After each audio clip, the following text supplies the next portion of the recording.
This podcast is part of the Big Heads Media Podcast Network. Go to bigheadsmedia.com for more great podcasts. You know who I can do without? I can do without the people in the video store. Which ones? All of them. This is Massive Late Fee with Mike and Mark. Well, hello everyone. Welcome back to Massive Late Fee. My name is Mark. With me as always is my co-host Mike. How you doing, Mike? Not too bad. How about yourself? Good. We've had a good week here. The network keeps building. I don't know other things that I always say at the beginning of the show. We are part of the Big Heads Media Network. Go to bigheadsmedia.com, I guess, if you want to listen to... I don't know why you want to listen to other podcasts, but if you wanted to listen to other ones, there are ones there now. Definitely go and support our brethren at bigheadsmedia.com and find us online. It's been pointed out to me that some people may not hear our call to action or whatever the hell they call it at the end of the show. So if you don't ever hear that, you can tell friends about this show and find us at Massive Late Fee, at late_Mike, at retro_late fee, at the copycat, at Carol at late_Carol. Oh, I changed my Twitter name, by the way. What is it? I think it's Massive Late Mike. Okay, so you just didn't want to be like Carol? Oh, no, just I finally figured out how to do it. Oh, okay. Looking forward to your new Twitter name, Carol. Oh, Massive Late Fee Mike is what it is. There you go. I'm sure she'll just be Massive Late Fee Carol, even though the show that she hosts with me is called Retro Late Fee. Right. So, news today. As always, we do this for you because we don't care. There's a new trailer for Angel Has Fallen, a Gerard Butler movie where he fights for freedom. Have you heard anything about this movie? Is that like the Olympus Has Fallen movie? Is it like a sequel or something? It is. I didn't think those movies were that popular. I didn't either, but apparently, there was Olympus Has Fallen and White House Down, and I guess Olympus Has Fallen is the one that was popular for whatever reason, even though they were nearly identical films. So I was reading about that the other day, like how like there's a lot of like almost like twin movies, like where they're very similar plots that come out in the same year, like K9 and Turner and Hooch was one of them. Right. Like I wonder, just like people just come up with the exact same, very similar idea, and that's very odd to me. I wonder how much of that is just outright theft or what. I'm sure a big studio can churn out like a copycat pretty easily. It is weird because a lot of them do come out in the same year or within a year of each other, or they were in production at the same time, even if they, one takes longer or whatever, like Deep Impact and Armageddon is another one that comes to mind. Yeah, that was one of them that was on the list too. It's just so weird to me. But Angel Has Fallen, I guess, is someone's trying to take over hell? I don't. Los Angeles, maybe? Is it like I don't even. Yeah, Olympus isn't Olympus like a code name in the first one? Yeah, it's a code name for the White House. Yeah, so I don't know. Maybe it's like London or something. I don't know. London was the second one. This is the third one. Oh, okay. Shit, I don't know. You should work for studios. I do think that it might be Los Angeles. I don't know. Who cares? Yeah. Speaking of Deep Impact, though, Morgan Freeman is in this movie as the president again. Oh, well, that's good. Good for I guess. Good for him to make a paycheck. Right? Yeah. Lord knows he does enough films. Yeah, he's definitely earned the right to do a bunch of shitty movies for, cash. Yeah, absolutely. Like Dreamcatcher. Sometimes I can't blame them. If they just back the Brinks truck up to your driveway, it's fiscally irresponsible to not do the movie. Yeah, I don't know. It's just very weird. Like some of the, like the movie Dreamcatcher. I don't understand how that was even made. I know it's a Stephen King, joint or whatever, but Oh, that is such a bad movie. It is terrible. Yeah, I'll watch a movie and I think to myself, who thought at any point in the process of writing the screenplay, directing the movie, actors on the set, that they thought they were doing something good. I don't get it. I don't know. Yeah, I mean, that's like the first day you're like, oh no, what did I set up for? Yeah. Speaking of, oh no, what did I sign up for? I wonder if the gay lover in in Rocket Man thought that when they did the first sex scene. Rocket Man has been banned in Samoa because of its gay scenes. I didn't know that Samoa was so up in arms against homosexuality, but I guess they are. I don't even think they wear shirts over there, do they? Yeah, seriously. Shirtless and with puka shell necklaces, right? That's Samoa. Yeah, I guess. I don't. I haven't seen the movie.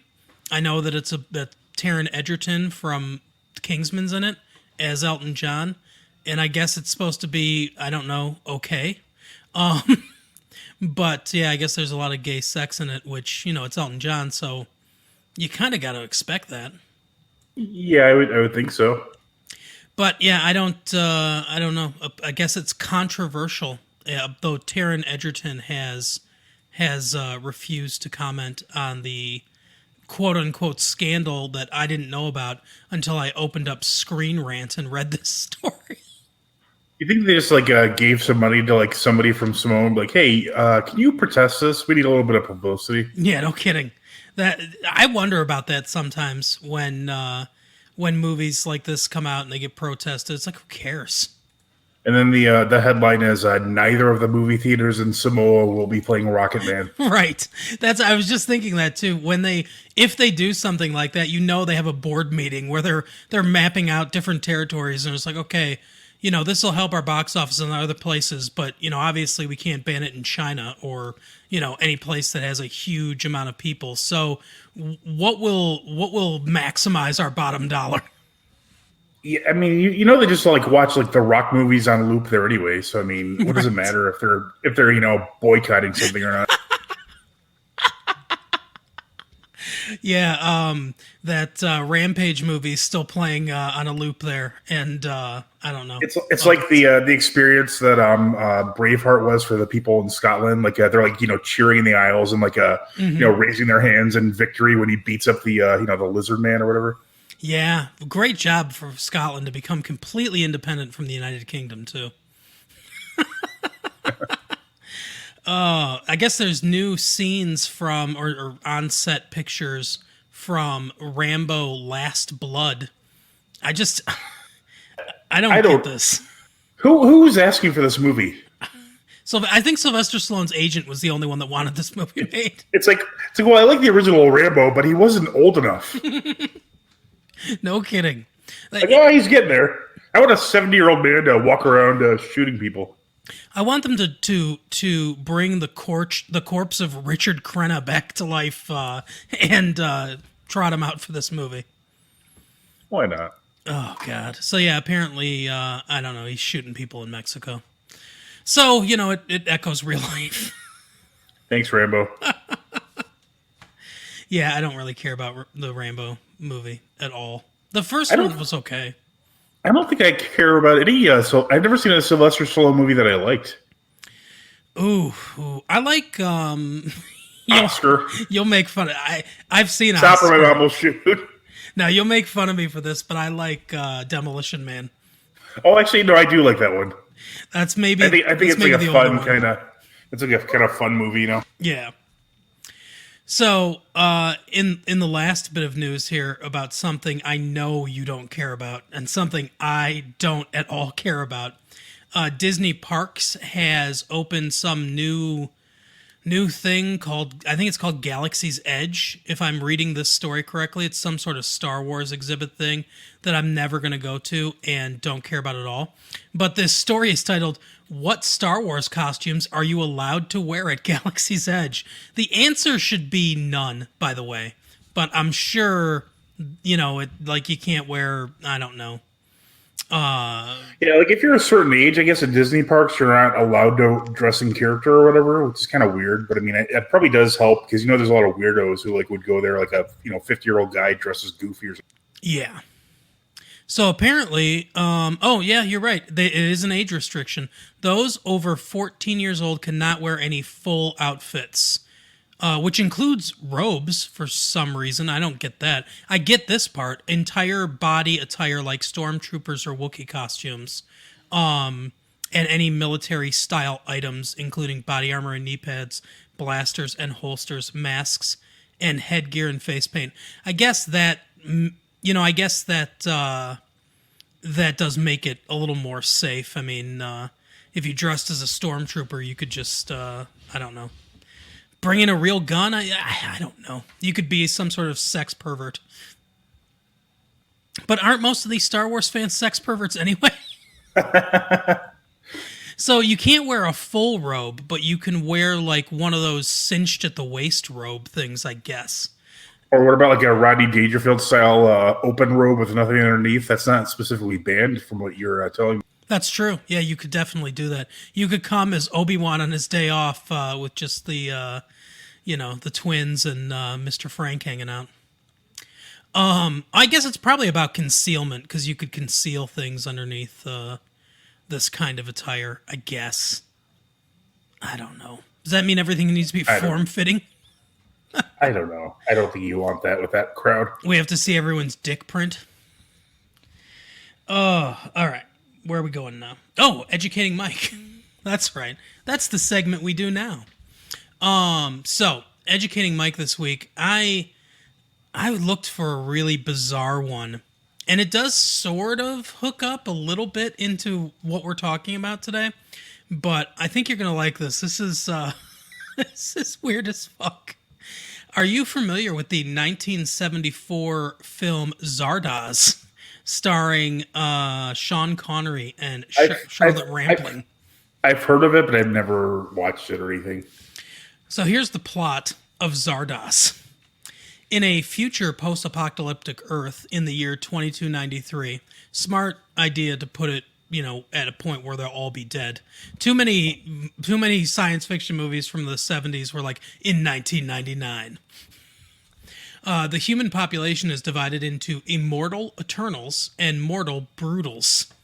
The Brutals live in a wasteland growing food for the Eternals, who live apart in the Vortex, leading a luxurious but aimless existence on the grounds of a country estate. Okay, weird. So just one estate.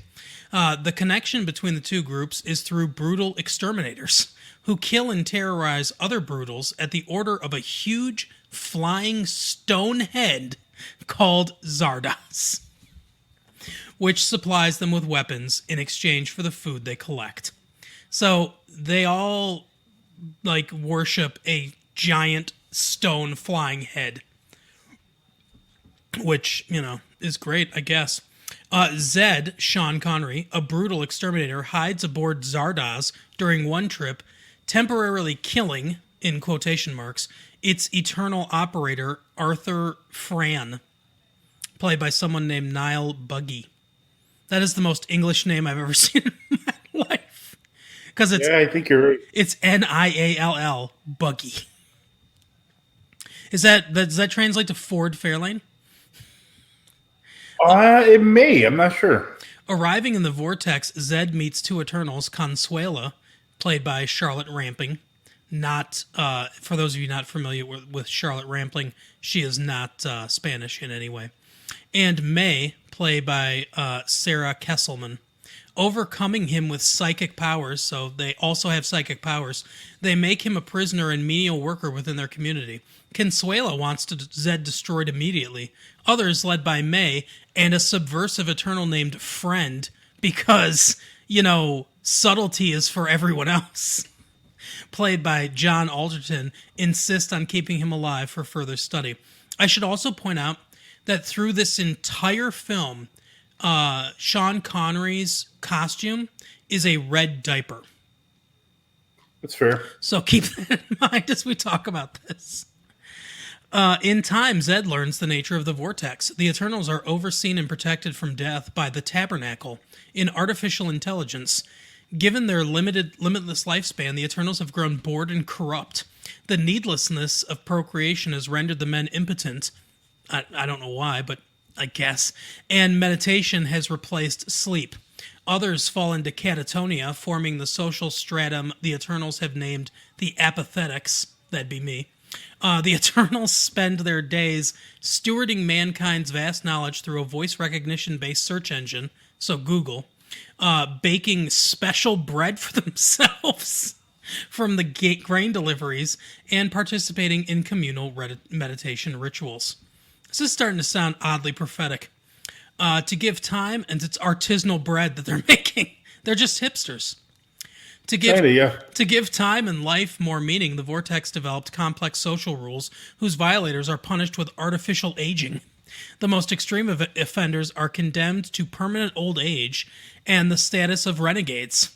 Eternals who somehow manage to die, usually through some fatal accident, are then reborn into another healthy, synthetically reproduced body that is identical to the one they just lost. Well, that's good for them, I guess. Zed is less brutal and far more intelligent than the Eternals think he is. Genetic analysis reveals that he is the ultimate result of a long-running eugenics experiment devised by Arthur Fralin, who is Zardoz, who controlled the Outlanders with the Exterminators, thus coercing the Brutals to supply the vortices with grain. Zardoz's aim was to breed a Superman who would penetrate the vortex and save mankind from its hopelessly stagnant status quo. The women's analysis of Zed's mental images earlier had revealed that in the ruins of the old world, Arthur Fran first encouraged Zed to learn to read, then led him to the book The Wonderful Wizard of Oz. Zed finally understands the origins of the name Zardoz, which if you take the Z-A-R-D from wizard and then add Oz, that's Zardoz, bringing him to a true awareness of Zardoz as a skillful manipulator rather than an actual deity. He becomes infuriated with this realization and decides to plumb the deepest depths of this enormous mystery. As Zed divines the nature of the vortex and its problems, the Eternals use him to fight their internecine quarrels. That's weird. That's a Latin word that means deadly. That's churching up this plot line a lot. Right. Led by Consuela, the Eternals decide to kill Zed and to age Friend. Zed escapes and, aided by May and Friend, absorbs all the Eternals' knowledge somehow, including that of the Vortex's origin, to destroy the Tabernacle. Zed helps the Exterminators invade the Vortex and kill most of the Eternals, who welcome death as a release from their eternal but boring existence. A few Eternals do escape the Vortex's destruction, heading out to radically new lives as fellow mortal beings among the Brutals. Zed brings the Immortals salvation by bringing them death, which I think is the rationale of every serial killer that's ever existed. Right. Zardoz ends in a wordless sequence of images, accompanied by the somber second movement of Beethoven's Seventh Symphony, snatches of which are heard throughout the film. Consuela, having fallen in love with Zed, apparently off-screen, gives birth to a baby boy within the remains of the giant stone head. In matching green suits, they sit with the boy standing between them, who matures as they age in a series of fades. The youth leaves his parents, who take hands and grow very old, eventually decomposing into skeletons and finally vanishing. Nothing remains in the space but painted handprints on the wall and Zed's Webley Fosbury revolver. Oh, those are cool guns. So yeah, that's the gun he carries throughout the entire movie. So yeah, definitely weird. I'm gonna do the reviews first, actually, before I do the Parents Guide, because the Parents Guide is pretty interesting. So this got a lot of really good reviews. Green diapers plus red diapers plus green baguettes equals lots of fun. That I don't think I'd want to date that person. I kind of liked it. 8 out of 10. I kind of liked it. Nothing like it ever made, which is not necessarily a good thing. Not for everyone. This is not your everyday science fiction. Okay. Probably not for me. Let's see. Zed, the Bringer of Death. Unquestionably the strangest movie ever made. I like this one. That's my handprint on the wall there. I hope I've quoted that correctly from John Borman's audio commentary. John Borman was the director. I never understood why on earth John was doing this film at the time. I love the casualness of just calling him John, too, by the way. What about the 70s made him do so? I mean, I can guess. Cocaine? Heroin? Good filmmaking. Okay. Not just a classic, a cult maker. So it makes cults. Oh, that's good. So, Parents' Guide, sex and nudity. Cleavage is shown regularly. Oh, wait, no, that's the wrong one. In Zardaz's head, there are topless men and women wrapped in plastic. And then it has a question mark after it. As if even the Parents' Guide is like, what am I even writing? A topless woman is shown riding a horse. The pyramid structure has photos, again a question mark, of nude men and women on the ceiling. Avalo feels up Zed. Well, okay. I think that was probably in Sean Connery's contract. A woman's got to feel me up if I'm going to be in this movie. Or not. I mean, you can't resist Sean Connery, am I right? Mm-hmm. There are several nude male sculptures and one nude female mannequin shown. Okay. I guess it's kind of sex. I guess. A slideshow is shown featuring various paintings and photos of sexuality. Zed is shown a... Big? Yeah. Zed is shown a porno which features a woman massaging her breasts. All right. So they're taking care of him, I guess. Zed is shown a video of nude female mud wrestling. May and Consuela are shown topless. Avalo is shown topless. During the orgy scene, I can't believe they didn't open with this. During the orgy scene, 3 couples are shown having sex. 2 of the women and 1 man are topless. No one is seen bottomless. Like the best orgies, no one is bottomless. Right. May is shown topless during the osmosis scene. I have no idea what that is. I know what osmosis is, but I don't know what the osmosis scene is. Consuela is shown nude giving birth, and then in parentheses, shot from the side. So I guess it's tasteful. Consuela is shown topless while breastfeeding. Consuela's son is shown topless during 4 stages of life. Okay. Violence and gore, multiple acts of gun and sword violence, multiple assaults, including 1 sexual assault. Ouch. Wait. I just let that one slip by me. 4 stages of life? What the fuck does that mean? Yeah, I'm not sure. I guess baby, childhood. In utero, maybe? Is that they show him topless in utero? They didn't put a shirt on the fetus? It could be. He should have that Charlie Brown striped shirt while he's in utero. Are you familiar with the comedian Doug Stanhope? Yes.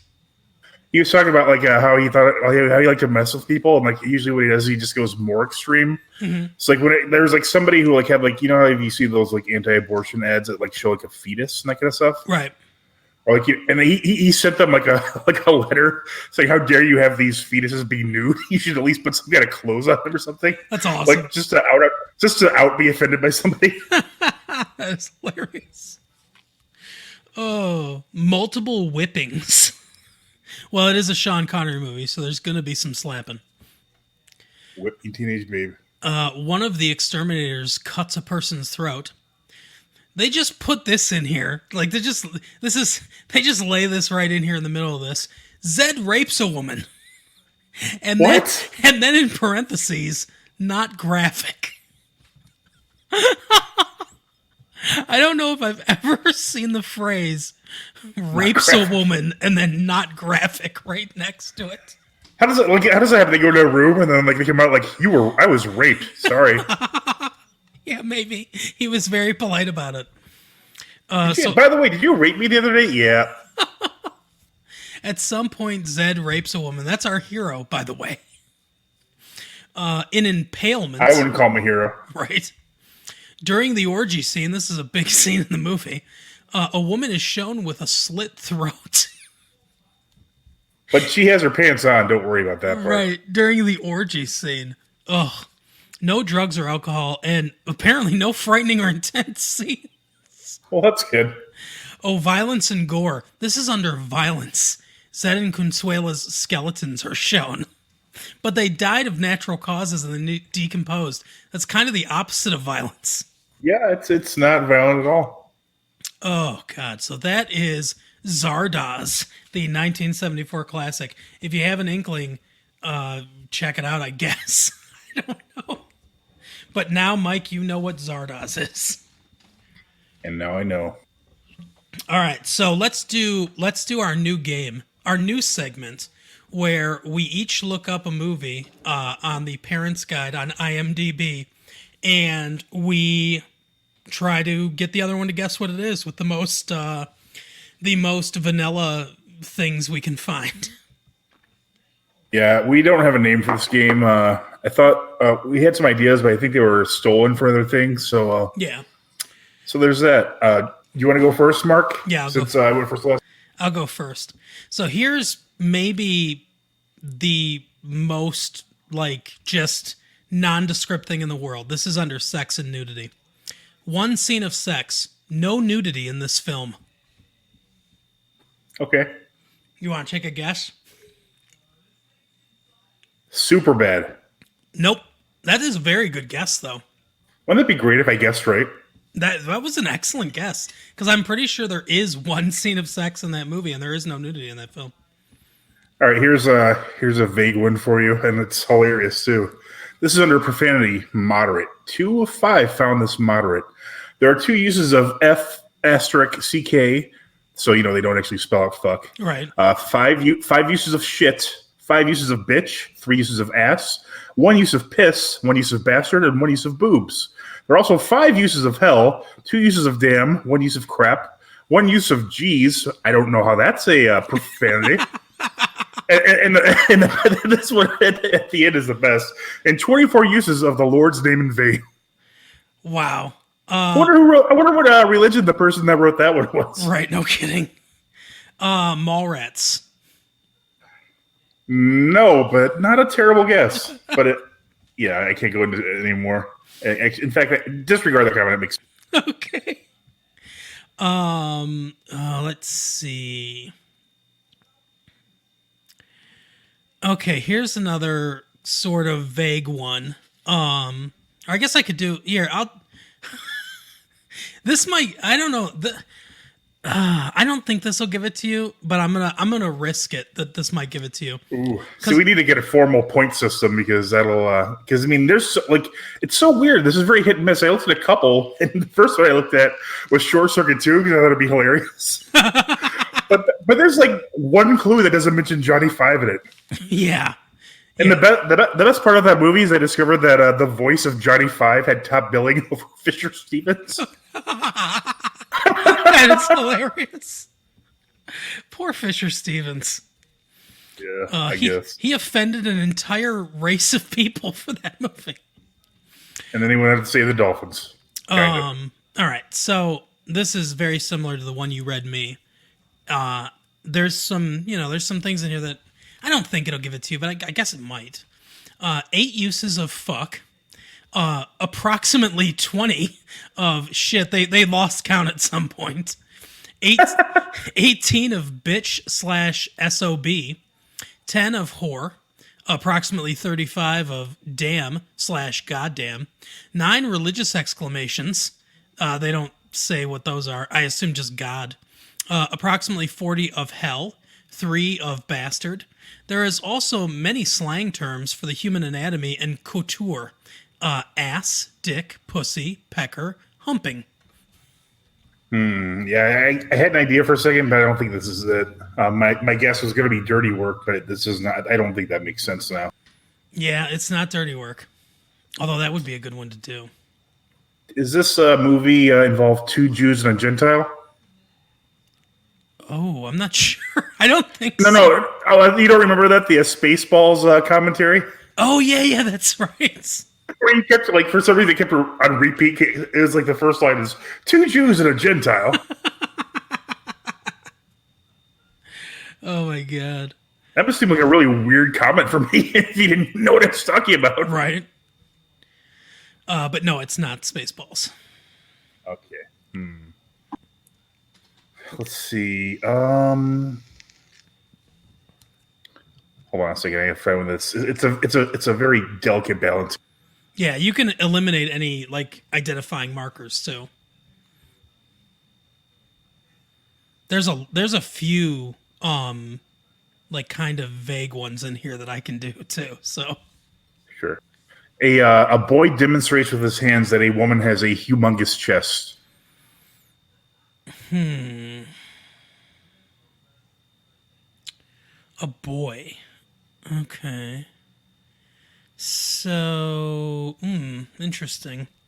Hmm.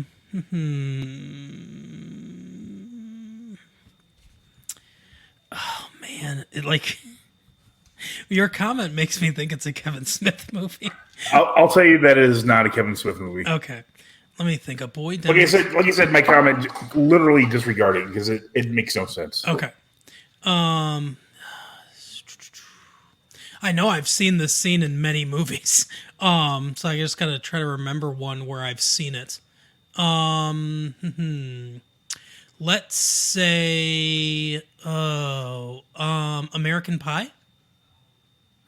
No. Okay. So here's one. Various people drink whiskey throughout the film.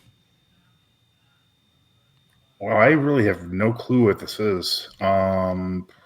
Billy Madison? Nope. The pause. Let's see. See, I haven't seen this movie in forever. I barely remember it. I don't even know if I saw the whole thing, but I'm almost 1,000% sure you've seen this. So I don't know what clue is good and what isn't bad. Right. This one might give it away. A boy is called a penis by some raucous guys at a bar.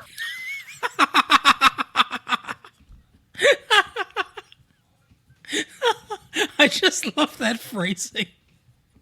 Which just of names to call somebody, just calling them a penis instead of a dick is somehow way funnier. Adventures in Babysitting? That is correct. Oh my God, I can't believe I got it. Oh, that is awesome. Okay. If I may, really quick, there's a really hilarious one in here that I don't know. This might be like a signature line of the movie, but it's ridiculous. A girl threatens two boys to give her no grief, or they'll be, in quotes, dead, murdered, stabbed. One of the boys asks, "Raped?" with a jokingly hopeful look at his face. That is awesome. That's something you could not do in a movie today. Oh, all right. Let me see. Okay, I'm going to try to go to a more obvious one. Now see, that's kind of a lot of these are really vague. Although, you know, it's been a long time since I've seen this movie. I think the rule is you're supposed to give the most obvious clue. Yeah, that's why I'm looking for the most obvious one. I guess I could do this one in the opening scene. I just want to make sure that it's obvious. Because it says it's the opening scene, so that might help you get it. Because there's like one, this isn't going to be the one, but there's one that says like a man hallucinates and speaks about seeing men he's killed with graphic detail.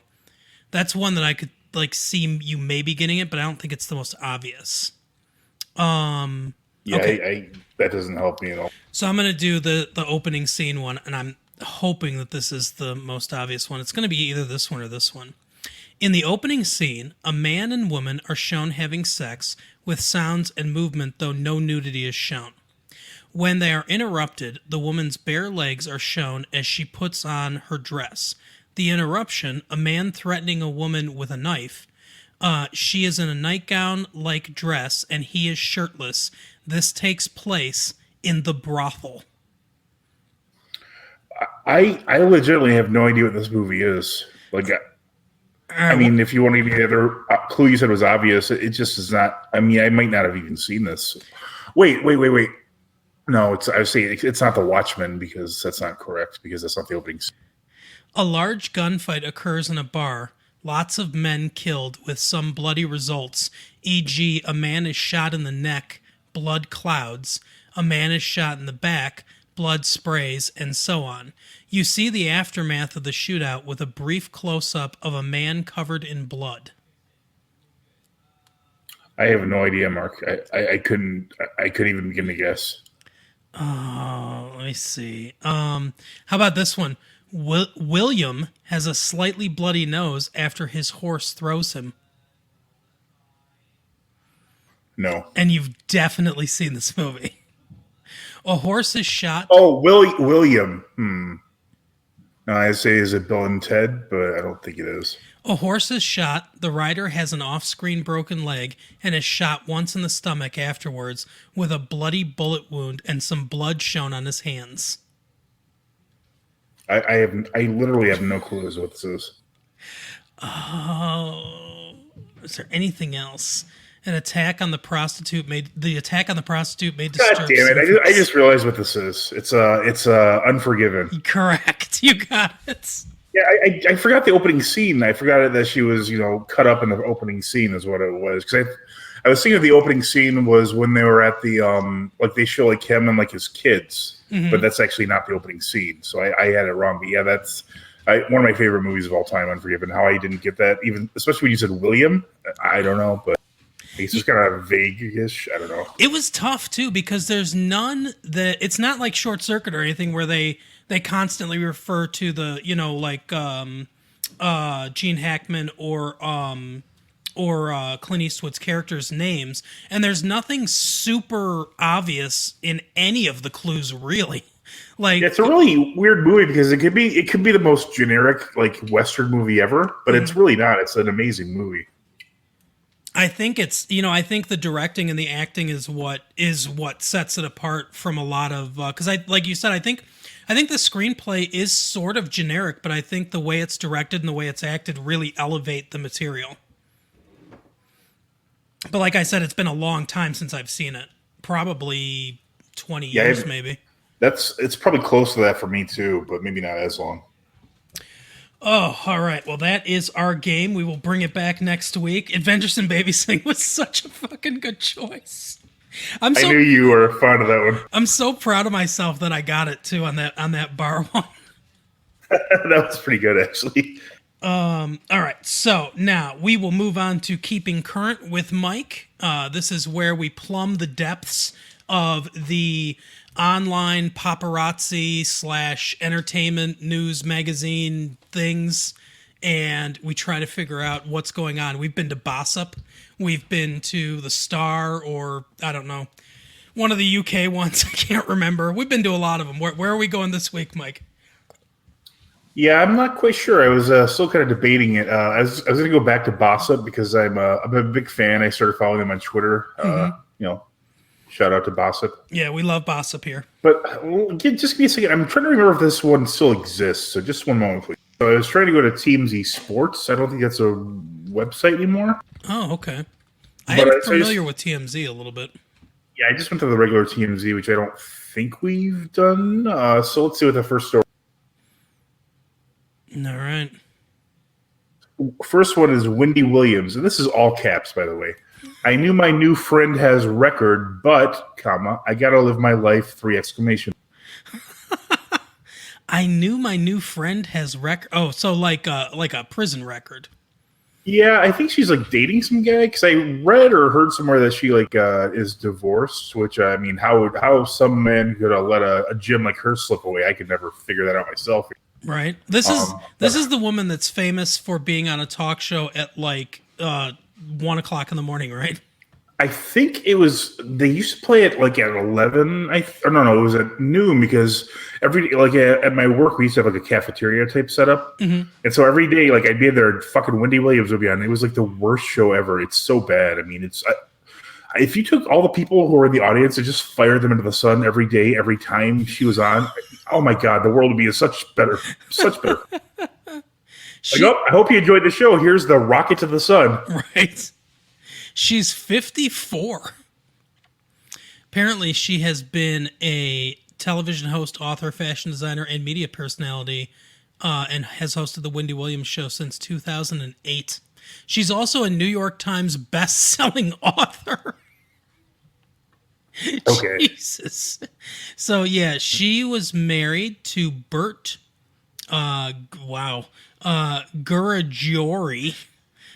from 94 to 95, and then Kevin Hunter from 97, and filed for divorce in 2019. She has one child. I don't know who her friend is. It's like some guy. She's like, I don't know if she's like actually dating or just like, just like screwing around with or whatever. Mm-hmm. Yeah, it was kind of funny. Not funny, but I guess he was like convicted of conspiracy to commit robbery with a dangerous weapon. Oh, nice. But yeah, so she knew about it. So that means it's okay. So she's been in some movies too. The Cookout, The Cookout 2. She was in The Cookout as reporter number 2 in 2004, and The Cookout 2 as Wendy Williams as herself.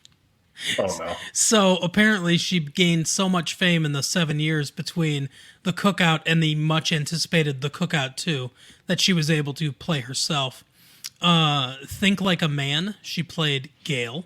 In World War Z, she was in the opening sequence as herself. In Think Like a Man 2, TOO, she once again reprises her iconic role as Gail. And then... I'm going to guess right now, is she in a Sharknado movie? No, I wish. I'm surprised. She'll be in one, I'm sure. In 2016, she was in Mike and Dave Need Wedding Dates, which is a Zac Efron, Adam Devine film. So that's good, I guess. That's weird when like a movie with like two relatively big celebrities comes out and like it just goes like straight to nowhere, you know? Mm-hmm. Like I've never heard of that movie ever, and I know like Zac Efron's like pretty popular, and Adam Devine is from Workaholics, and I know a lot of people like that show, but Yeah. It's just weird that it's just like you just never hear of this again. It looks like Aubrey Plaza's in this movie too. Let's see, because I've heard the name. I could not tell you who that is. she's from Parks and Recreation. See, I've never really. I thought it might be a show I would like because it seems similar to The Office. But I watched like a couple episodes. I couldn't really get into it, but I've seen like clips before, and I think I know who she is now. Is that all she's in the or Parks and Recreation? That's all I know her from. She's been in other movies though, but I think she was. She might have been on the Eric Andre show. Could be. Yeah, if I judge this movie by cast, although I'm not a huge Zac Efron fan, and I've never seen Workaholics, but if I judge this by cast, I might actually see this movie, but the plot sounds incredibly stupid. Zac Efron, Anna Kendrick, who's also really popular, Adam Devine, Aubrey Plaza, and Stephen Root, the great Stephen Root. Yeah, it sounds like a movie that would be okay. Yeah, I mean, maybe it is. I don't know. Maybe it's not bad. Let's see. Critical response. It has a 36% on Rotten Tomatoes. Not that I care about that. There are so many movies on Rotten Tomatoes that have bad ratings or good ratings. Most of the time it's good ratings that I'm like, yeah, this movie is crap. Great. But okay, so what's our next story? All right, this one's hilarious. Tim McGraw, screw red or blue in 2020. Let your conscience be your guide. 3 explanations for that. Okay, so I'm going to guess, although I don't know anything about Tim McGraw's politics. The only thing I know about Tim McGraw is that his dad was baseball player Tug McGraw, who... If you want to know anything about his politics, look at him. And then add a little more. I'm sorry, you said his dad was a professional baseball player? Yeah, Tug McGraw. He knocked up his mom and then left and never was part of his life. Oh. Not that that's funny, but yeah, that is true. And he's married to Faith Hill. I know that too. Okay, see this? I'll take your word for it. I'm not really sure. Is he like the really crazy, like redneck, like country guy? Isn't that him, or is that someone else? I don't know. Like the one who is like super like aggressively like a country singer.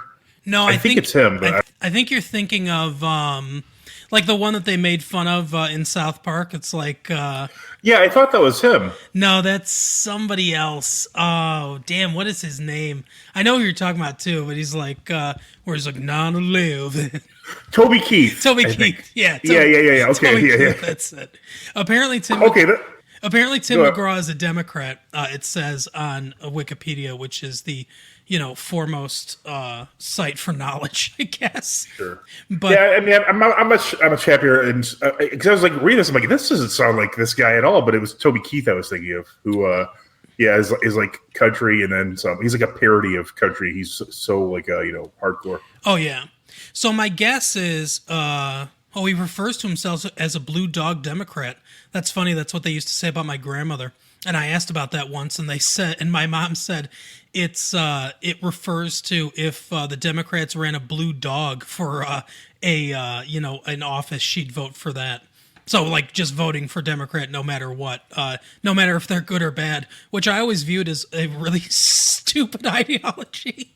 But Yeah, there's I think there's a majority of our country who does that. To be honest with you. oh, I agree.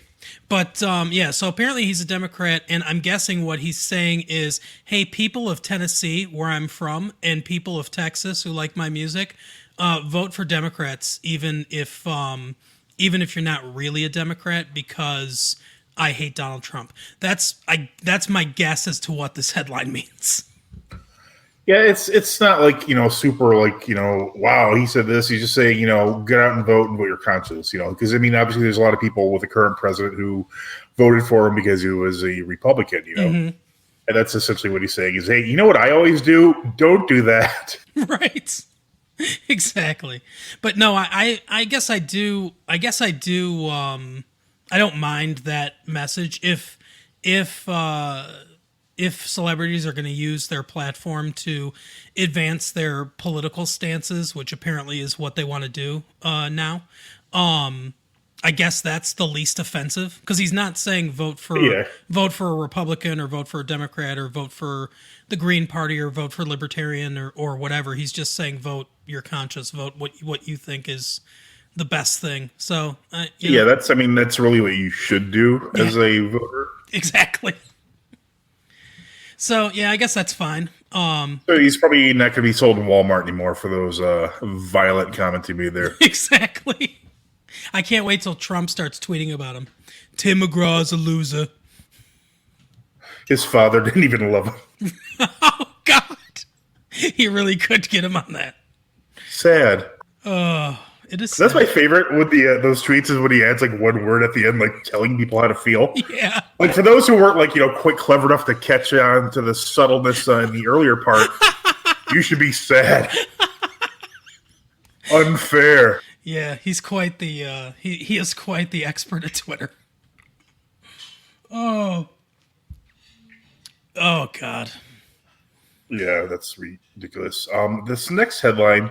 Also, I'm glad that Tim McGraw is not Toby Keith. How about that? Yeah, good for him. Me too.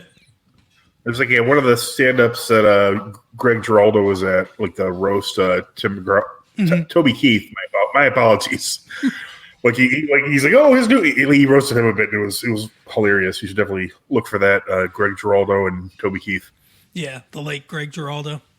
The late great Greg Giraldo. Yeah, very very funny comedian. My opinion, the top roaster of all the Comedy Central roasts of all time. I think so too. Yeah. Although if you were to limit to the top performance would obviously be Norm Macdonald's. Yes. I guess he was told to do something shocking, and he thought that would be the most shocking thing of all, to just use like the lamest joke. He claims it's from a book his father gave him, but I don't know if that's true or.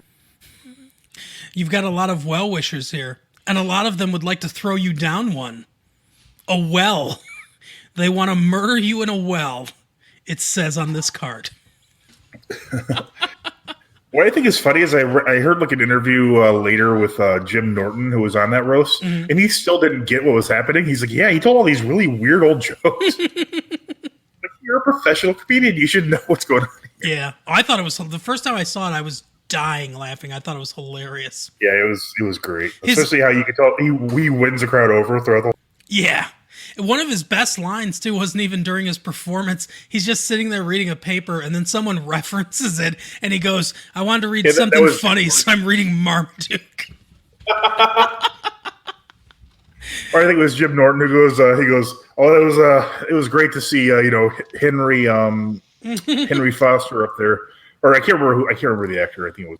Yeah, where he's like, Henry Fonda. Yeah, that's what it was. it's like watching, like Norm's set was like watching Henry Fonda pick apples or something like that. And he goes, hey, I don't know a person here who wouldn't love to see Henry Fonda picking apples.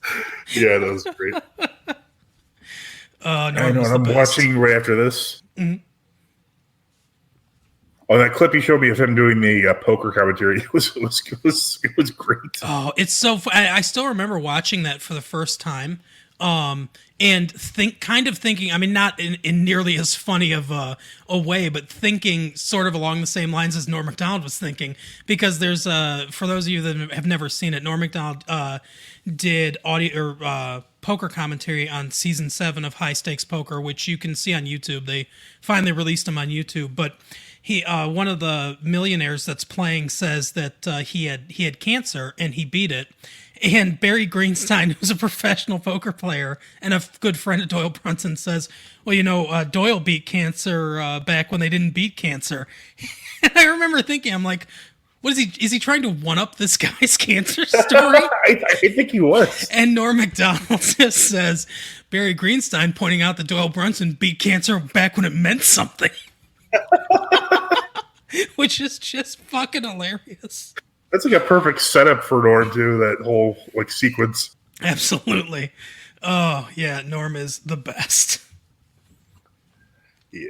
So anyways, this one is Justin Bieber. How do I drew? 1 question mark on a new motorcycle.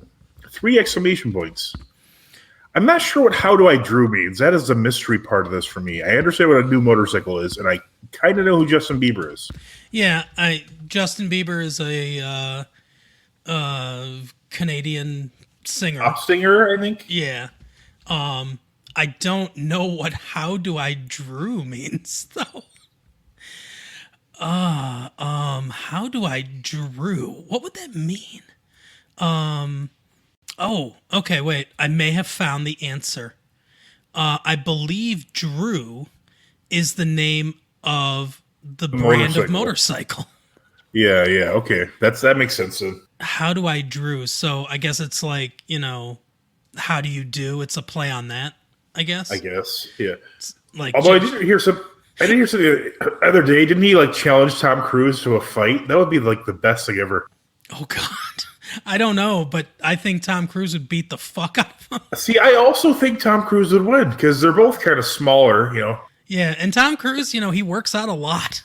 But he's going to be in excellent shape, especially for his age to be able to do he does a lot of his own stunts and stuff. I mean, I'm not a big fan of him, I'm not a big fan of his movies or anything, but I mean, I do respect the effort he puts in to, do what he does. For sure, yeah. Yeah, I feel the same way. I don't love a lot of his movies, but I do respect him. I think it's funny that story is basically just Justin Bieber bought a motorcycle. Yeah, and his wife took a picture. He's married. I didn't even know that. Well, good for him. Amy Baldwin, which I think is Stephen Baldwin's daughter. I don't know. Oh, interesting. I know a lot about this because I'm always on Yahoo, and they won't shut the fuck up about this. Stephen Baldwin's the crazy one. Well, yes. And so is Alec Baldwin. Yes. In a different way, but they're both crazy. I was listening to this Steve Harvey was roasting or his monologue at a NFL ceremony. Mm-hmm. They called Alec Baldwin Alex Baldwin, repeatedly. I'm you're in show business. You should know this, Steve Harvey. Alex Baldwin. I just love how, Alec Baldwin's head has gotten so huge, and I don't know if it's alcoholism or just if his ego is taking over his entire brain. Oh, God. The best part of this whole motorcycle thing, though, also he has multiple cars behind him, like a Lamborghini with the doors up because that's necessary. Right. But the best part about it is there's a number on it. His favorite number 6 is on the bike. So he's a racer. Wow. He bought a motorcycle, so he's a racer. He's a motorcycle racer now. Good for him. I can't wait until he starts telling us about global warming too. Or pulls a Gary Busey. With his 9 cars. Oh, yeah. Oh, poor Gary Busey. Sometimes I feel bad for him because his brains were just so addled by that accident. Yeah, I don't know. That was tragic. The best part of both Predator 2 and Point Break. Yes. And Under Siege. Oh, yeah. Well, classic. Well, for young men like myself who were in their early teens when that movie came out, we'll say that was the second best part of that movie. Yep. Oh, I know where you're going. Oh, all right. Any other hot stories on TMZ? Did they catch anyone in the bathroom? No, but the next story has a headline that's about to make me blow my top. It's Roman Polanski. That's never good. Bad way to start a story. Denied by the Oscars. 3 periods. You're a freaking fugitive. 3 exclamation points. The thing I think is best about that is the fact that you said blow my top. But so this whole subject makes me very angry very quickly. So maybe we'll get through it. What okay, so he's denied by the Oscars. So yeah, I guess I guess he's kicked out of the Academy of Motion Picture Arts and Sciences. Mm-hmm. Which, I mean, how much science is really there? Yeah, agreed. Special effects, I guess, but that's still art. Yeah. You're not fucking curing the cancer cure with Oscar. So, it's funny because I don't remember how many years ago it was, but it was too soon ago is how long ago it was. Let me look this up, Mark. Go ahead. Yeah, his film won an Oscar. Obviously, he wasn't there because he would have been arrested if he had. For those of you that don't know, Roman Polanski raped a 15-year-old after taking pictures of her in his But it's okay. house. His wife was murdered. Yeah, that's true. He gets a free pass because his wife was murdered. And he told him to knock it off. And if, by all accounts, statutory rape, I guess. Although when you're a big famous director and you're taking pictures of an underage girl in your bedroom while she's on her bed, I mean, it's probably a little more than statutory rape. Hey, I can put you in the movies, fucking yeah. But anyway, so they gave him a standing ovation when his movie won an Oscar. When he wasn't there because he was in Italy, where he's been hiding out ever since because he'd be arrested if he ever came back to the United States. And now, since people have come forward and said, hey, I know you guys for a long time thought that it was okay to sexually molest and rape women, but guess what? It's not. So, now get rid of Roman Polanski. So they've completely changed their tune. This is the most hypocritical thing I've ever heard in my life. I mean, obviously they should expel him, but I remember when they gave him a standing ovation, I was sickened by the entire thing. I'm like, hey, why are they applauding a rapist? Yeah. Okay. Did you look? Hopefully, you didn't look this up. Do you know when he was removed from the Academy of Motion Picture Arts and Sciences? No. All right. I'm going to want you to guess. I think your answer will be not soon enough. Go ahead. I'll say he was expelled in 2014. 2018. Jesus. May of 2018, like a year and a month ago, I'm like, okay, that's wrong.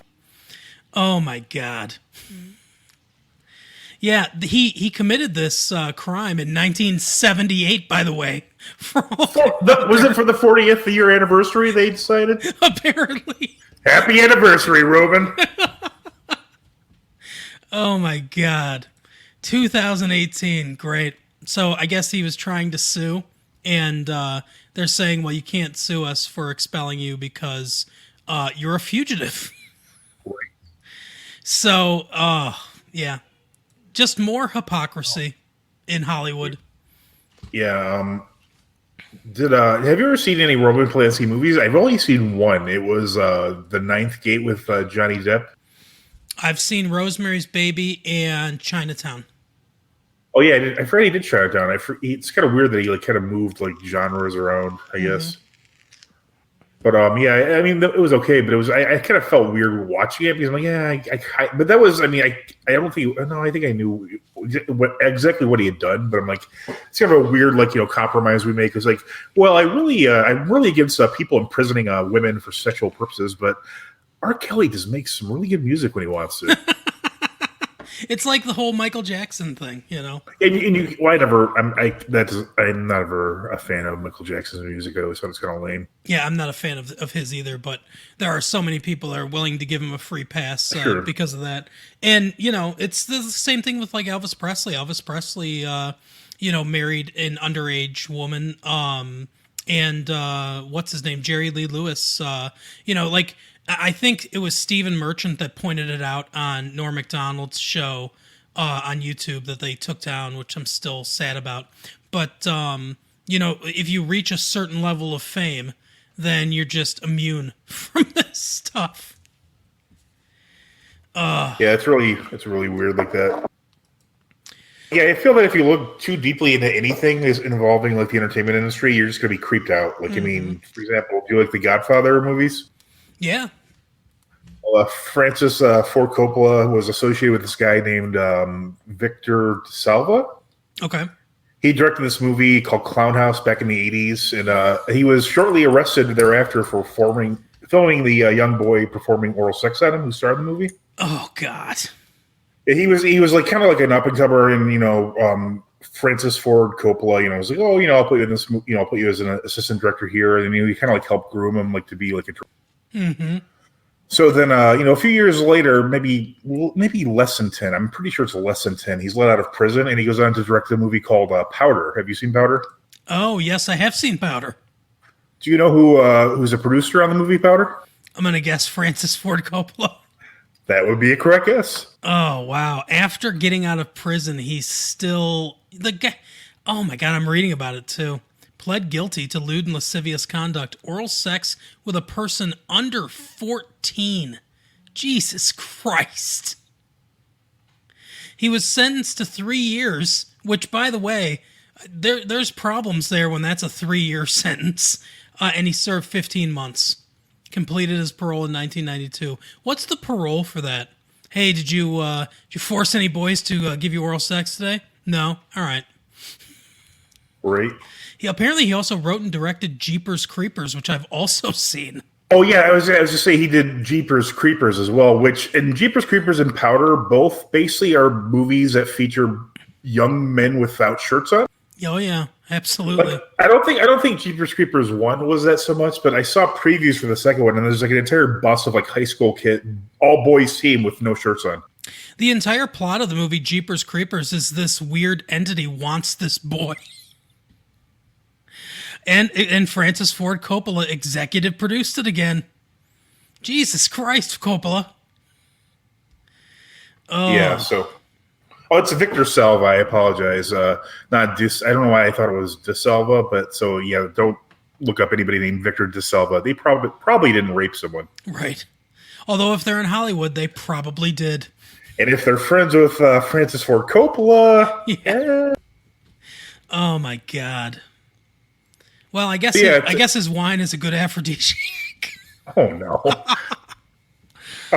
What's kind of messed up is the Victor Salva's Wikipedia. I'm pretty sure the picture is a mugshot. It might not be, but it looks very mugshot-esque. It does. I'm looking at it right now, and it really does.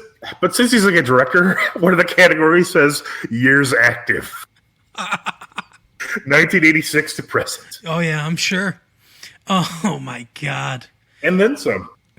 I do kind of love that the very first line of the Wikipedia, though, is Victor Ronald Salva is an American filmmaker and convicted sex offender. Yeah, I'm glad that that should definitely be in the title. Like, like when you do like a retraction in the paper, sometimes it'll be way like at the end, like on section G, but like they should be required to put it right up at the beginning, So if someone's like world famous comedian, television, movie and actor star, Jello pudding salesman, and a raper, that should have to be the same sentence. Yep, serial rapist and Jello pudding pop spokesman. Oh God. To be fair, at least Jello was way out of the picture when the allegations came up. I would think they would have dropped. Oh yeah, yeah. I'm sure that they would have not associated with him after that. Oh, all right. We're done with that section. We're done with that. Right. So, we're gonna do a promo now. We set it up nicely for you guys. I don't remember who we're doing, but we record these live, of course. So, I'm sorry. Wait. Some clarification. Francis Ford Coppola did not produce Powder, as far as I can tell. All right. Well, he definitely produced Jeepers Creepers. Yeah. Although, unfortunately, I just found out that Lance Henriksen, one of my favorite actors, in that. So that's a sad part. That is sad. I love Lance Henriksen. Without further ado, here is a promo for someone.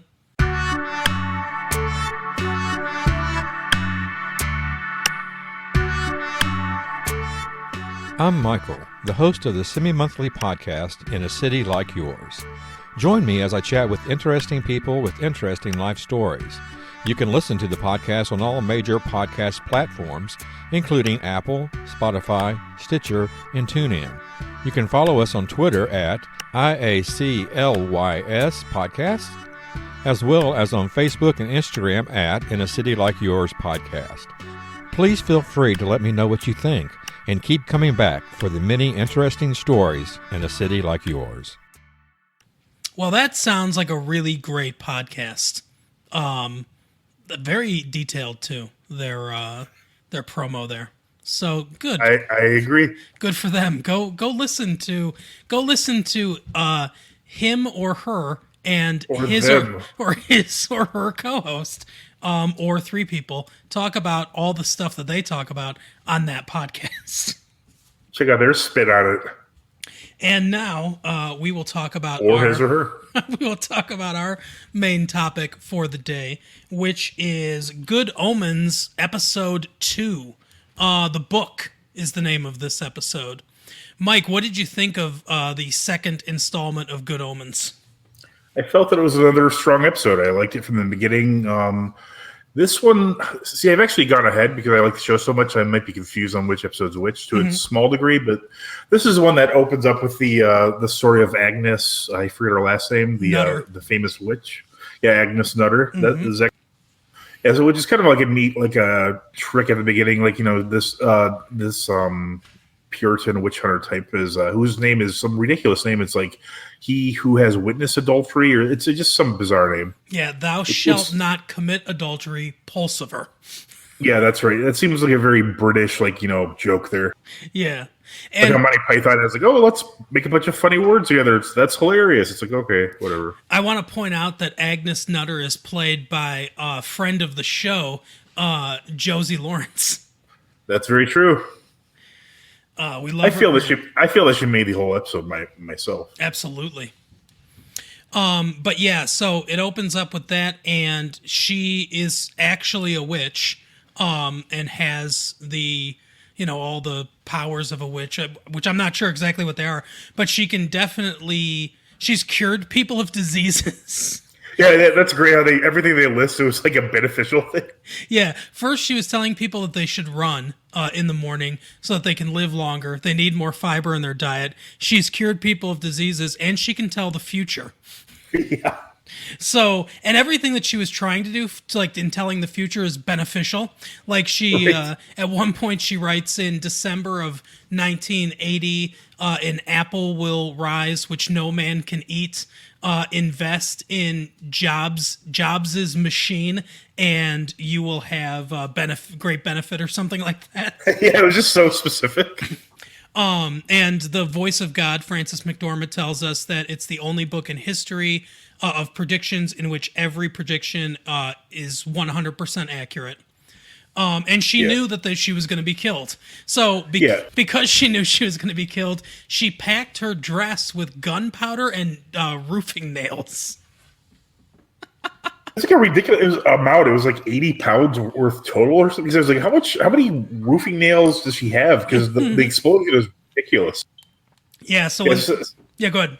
Go ahead. No, you. When they light her on fire, there's a giant explosion and all the people are killed.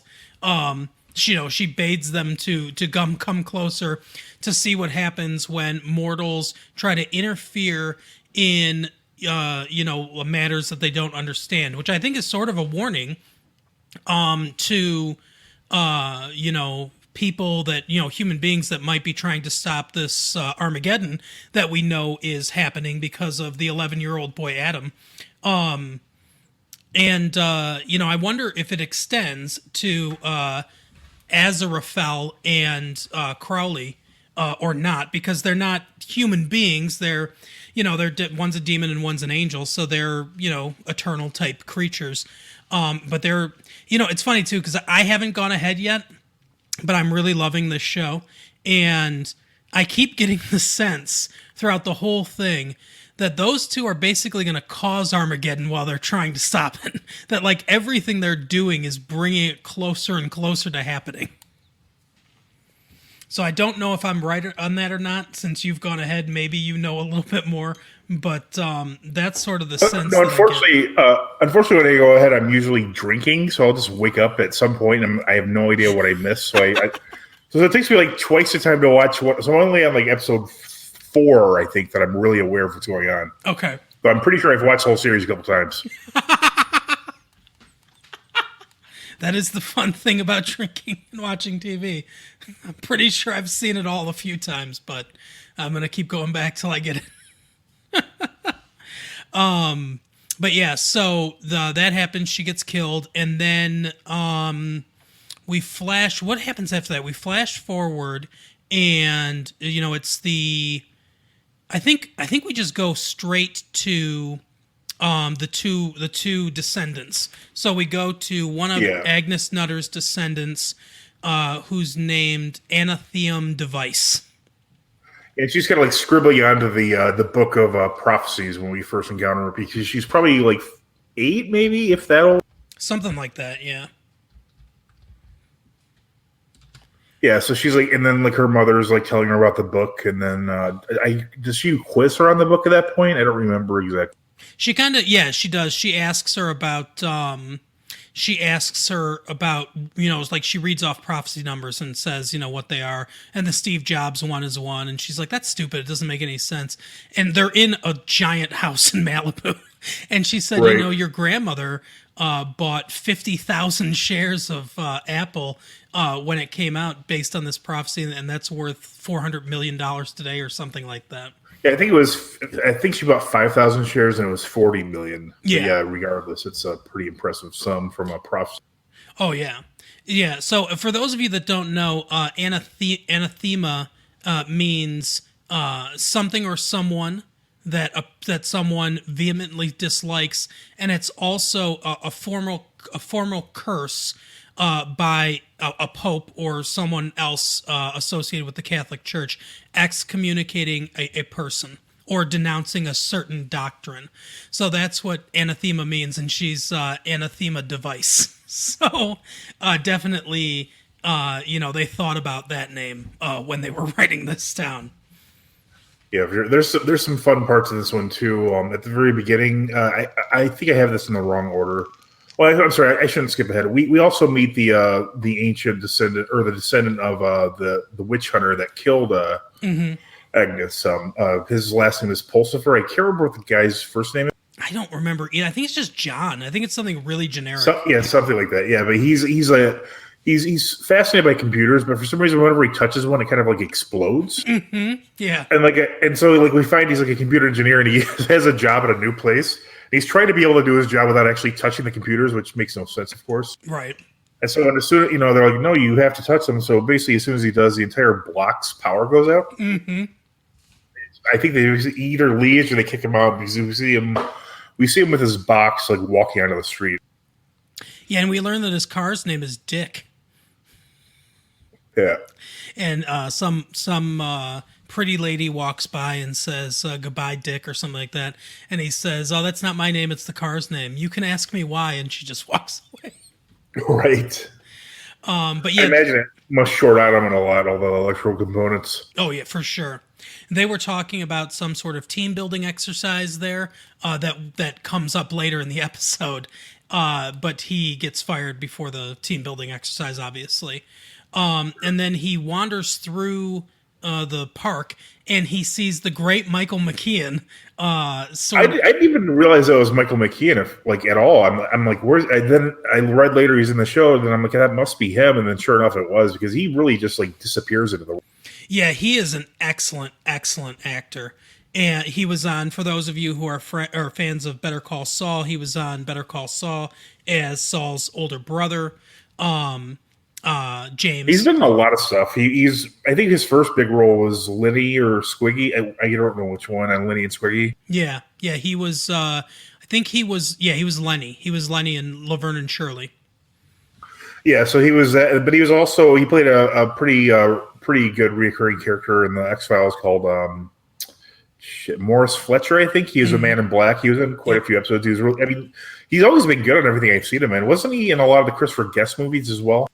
Yeah, he's a friend of Christopher Guest, and he's been in a lot of his films too. I think he's fantastic. I like him a lot. And I'm sure my wife would yell at me if I didn't mention that he was in the Brady Bunch movie. Yes, that's right. He was.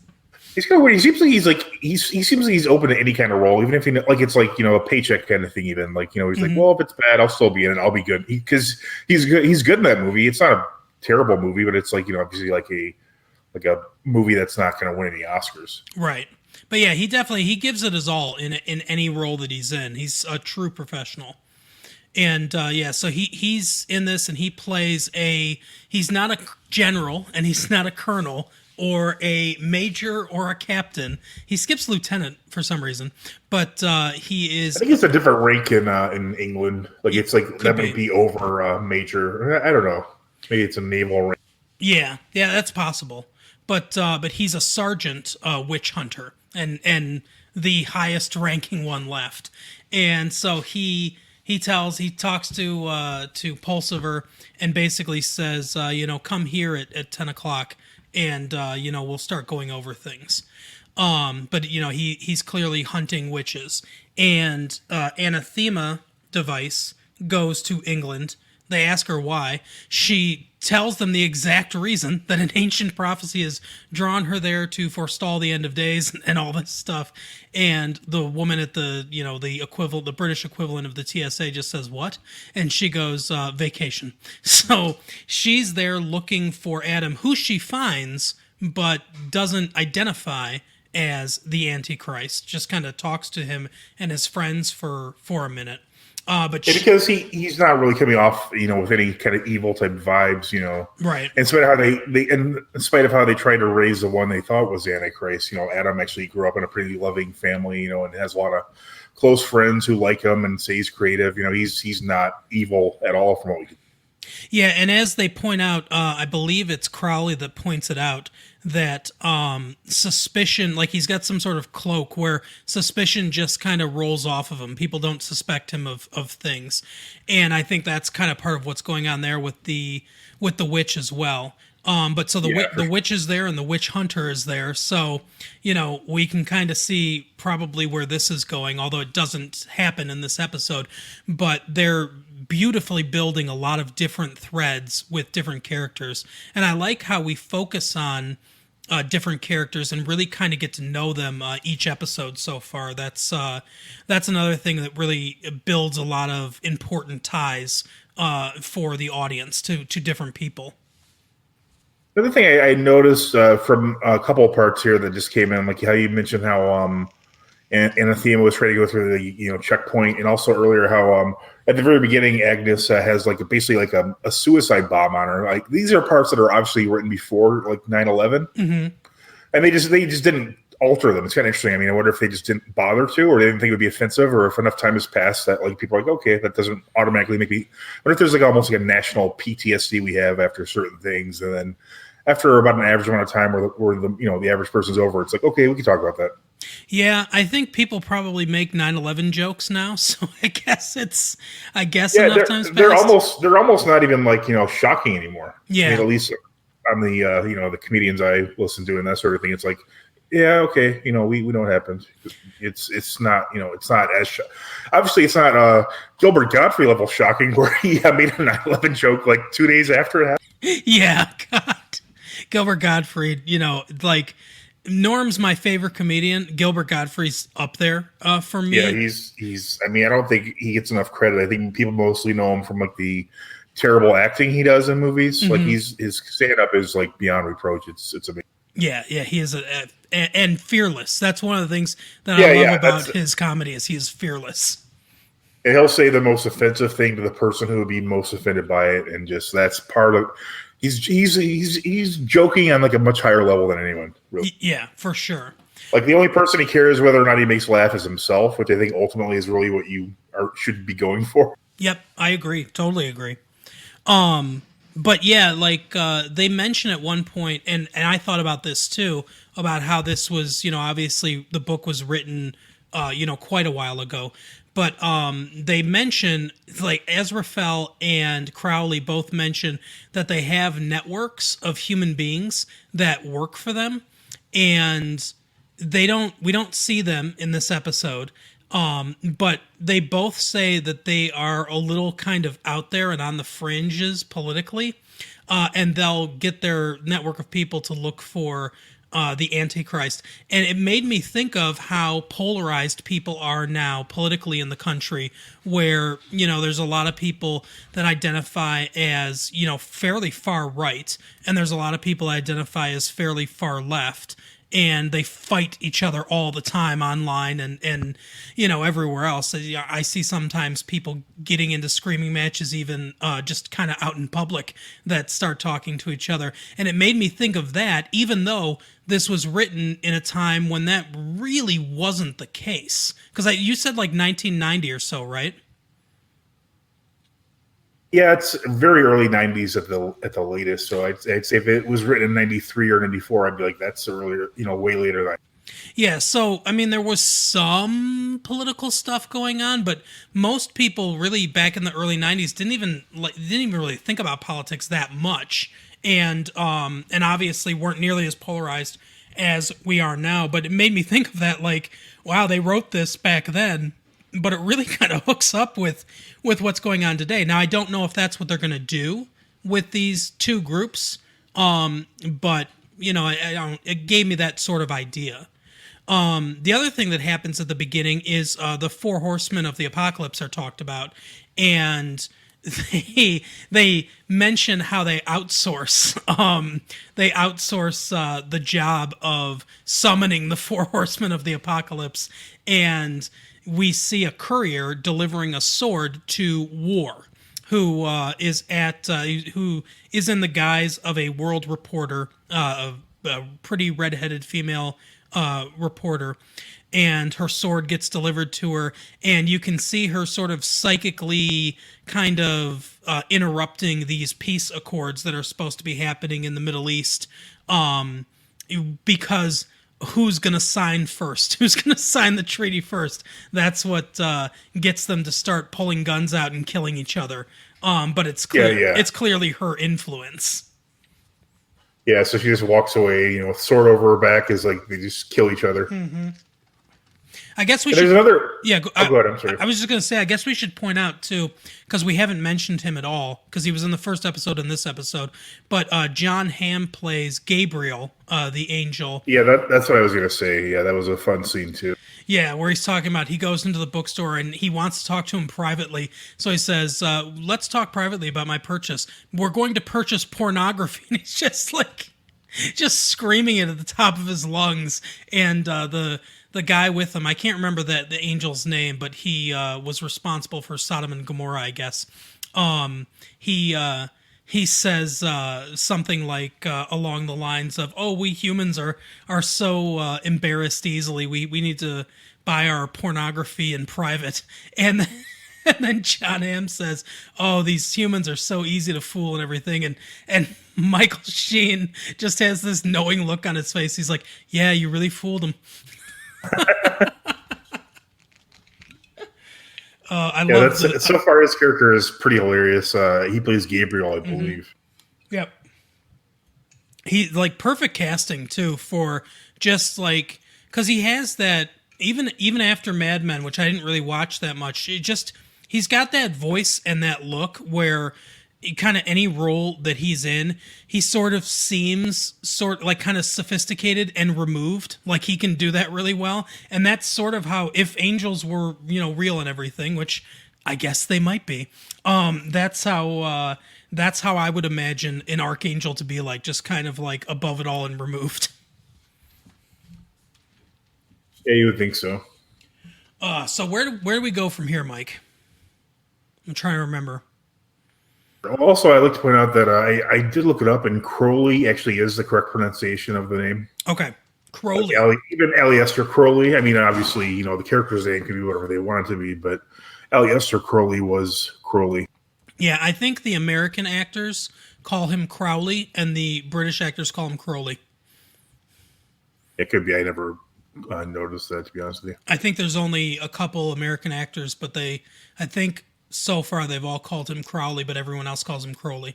So I'm guessing it's a pronunciation thing between England and the United States. But since it's an English name, I'll go with the English pronunciation. Great. So after this, after that opening scene, and we meet the two descendants, then we go to, I guess this is where, what's his, I had his name for a minute too. Aziraphale and Crowley basically... Yeah, Aziraphale. Yeah, Aziraphale, that's right.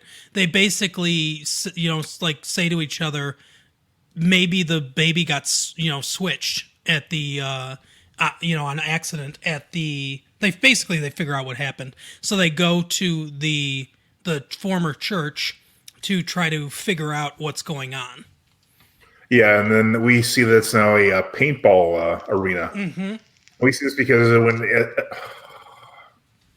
when Crowley and Aziraphale, I don't know if I'll forget that, show up, they're shot. And this makes no sense because it looks red on, I believe it looks red on Aziraphale's jacket, but it looks blue on Crowley, or the vice versa. I think it's the vice versa of that. But yeah, I noticed Which that too. It doesn't make any sense, because I mean, it's like, oh shit, it's red, but then it's like, oh, it's obviously not red. But like that doesn't. I mean, let's say we're shot by multiple people. Yeah, I didn't get that either. Which doesn't make sense. But yeah, one of them approaches them, and we see it's obviously someone with a paintball gun, and Crowley possibly murders them. I'm not sure what happens there exactly. He turns into some demon. Yeah, he like for a second you see like a demon seems like it's coming out of his body, and then the person either dies of a heart attack or passes out. I'm not sure. I don't think they ever clarify what happened. No, they don't. Another part that I'm sorry, go ahead. No, I was just going to say this is the team building exercise that they talked about earlier.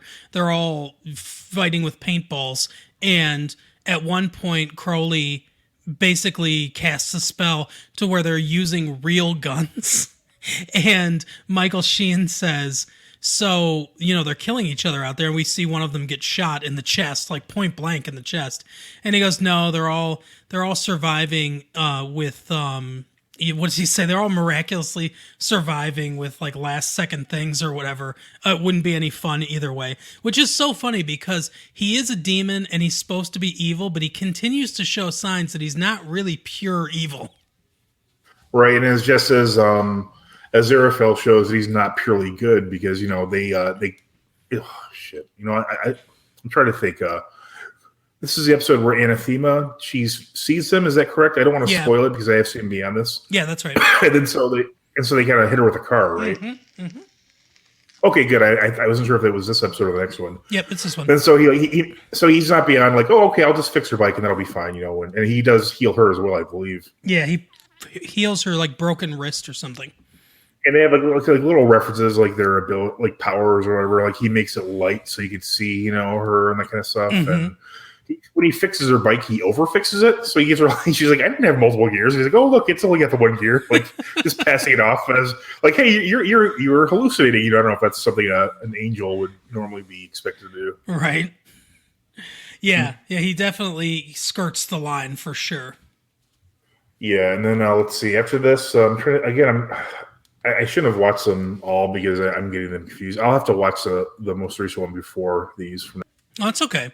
But yeah, so he hits her with they hit her with the bike because they go to that church. They see the one nurse, the very confused nurse, from the first episode, and she's working there as like some sort of executive or something at this. I think she runs the paintball place basically. I think so. Yeah, I think that's what she does. And they ask her about, switching the baby, and she tells them what she did, although she's still confused about it, so she doesn't realize that it's the wrong baby.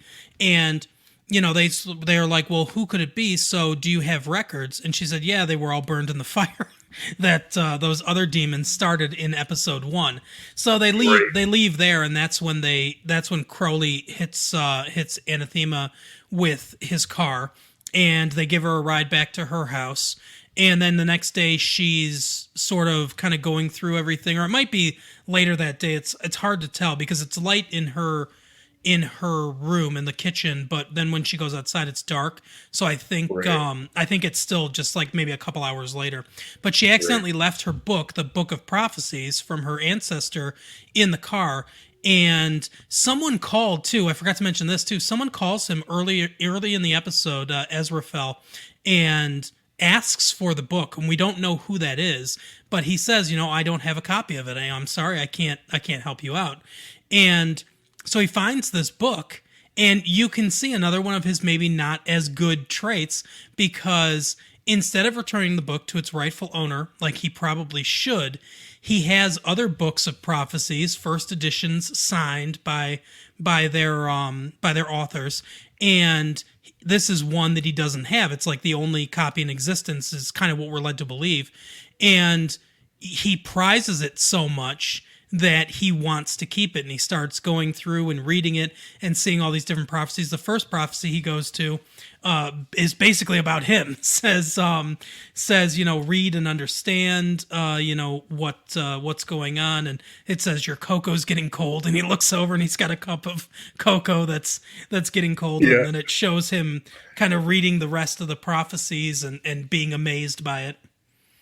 Yeah, it's kind of like the scene in basketball when it's like just overly specific as to what's happening. Yeah. Look straight ahead. Look ahead. There's a truck, trains, and lanes. Yeah, that's like the exact, Oh, but yeah. Which is weird that she would bother so much to write a prophecy about that one little moment. Because it wasn't like a telephone book, for some of our younger listeners, a telephone book used to be a listing of numbers, people's phones, which were attached to walls all the time. Right. And for our younger listeners, telephone numbers used to be things that you'd have to memorize so that you could call people instead of just hitting their name in your phone. And calling people used to be something that people did before texting. Correct. And people are those other entities that you never see anymore. So he's going through all the prophecies and everything. Crowley calls him and asks him if he's heard anything about the whereabouts, and he's like, I don't know. I'll call you as soon as I know. And he's looking through the thing, and he says, it says something about the number of the beast and everything. And he looks up, and he sees. He goes to the Bible, and it says, the number of the beast being 6, 60, and 666.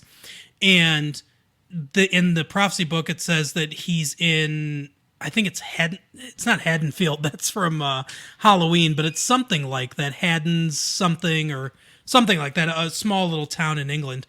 So he looks up the number, the area code for that town, and he dials that and 666, and he gets through to Adam's dad. So right. The 666 is just referring to a telephone number. Which is funny, but so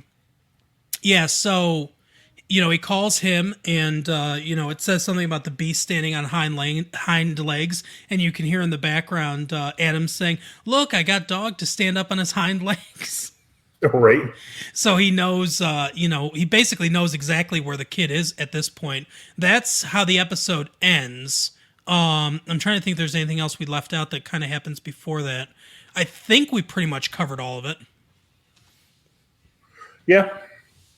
So another stellar episode of Good Omens. I like a lot of the things that they're bringing in. They bring a lot of stuff back from episode 1. You can clearly see, especially considering that there's a lot of prophecy stuff in this. Obviously there's a lot of overt allusions to religion and things like that. And it's a comedy. Obviously, it's like a black kind of very dry British humor comedy.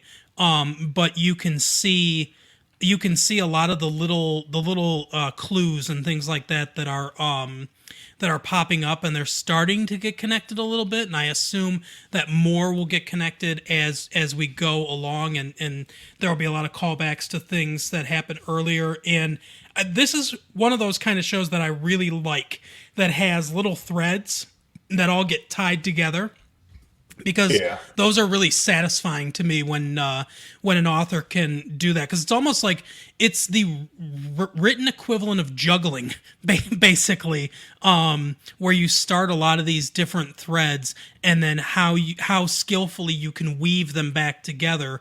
It takes a really good writer to be able to do things like that, and it's very satisfying when it's done really well. Yeah, so far, all the ones I've seen, I really enjoy. I'm looking forward to the next one and remembering it. Yeah, the next one I'm really looking forward to as well. I might watch it tonight and then watch it again before we record. I'm not sure, but I like, after watching this episode, I really wanted to get to the next one, as fast as I could, because I really am enjoying this movie. So if you haven't seen it, if you haven't checked it out yet, and you're listening to this, again, you're crazy people. But go ahead and check it out. Oh, and Carol, real quick. So I watched the second episode. I know you couldn't watch it with me. You should be watching it right now. Well, not right now when you're listening to this, but right now when we're recording this. So you should be watching this 2 days ago. But tonight, let's watch the third episode together. I think we should not really have anything going on. Anything you want to say to Alex? No. All right, good. We're all set on that this week. But that is our episode for the week. Check us out. Like I told you before, tell a friend. That's the most important thing you can do for us. Don't forget our bonus episode where we were joined by Carol, and we discuss the abbreviated season of Black Mirror season 5. It's only 3 episodes. That's why you said like a one-shot thing. Yeah, if you haven't checked that out, go ahead and check that out. Also, coming up, I guess I should mention this. We have a kind of a special event coming up at the very end of this month. I'll tell you more about that probably next week, but we have a kind of a cool crossover event that we're doing with another podcast. Hey, Mark, can you tell me about this after we stop recording? Because I've always wanted to be that guy who gets to hear what happens, when they mention that on a show. Yeah, for sure. I'll fill you in on all the details that no one else gets to hear right now afterwards. Nice. So only I will know. So tell a friend, rate and subscribe on iTunes. That helps us a lot. You don't have to write anything nice about us if you don't want to. Just write whatever your truth is. If you're a convicted rapist looking for a job, look for Francis Ford Coppola's address. He'll be able to help you out. Exactly. And you should make it well in Hollywood. But that is our show. We will see you next week. Talk to you later. Bye. See you next time.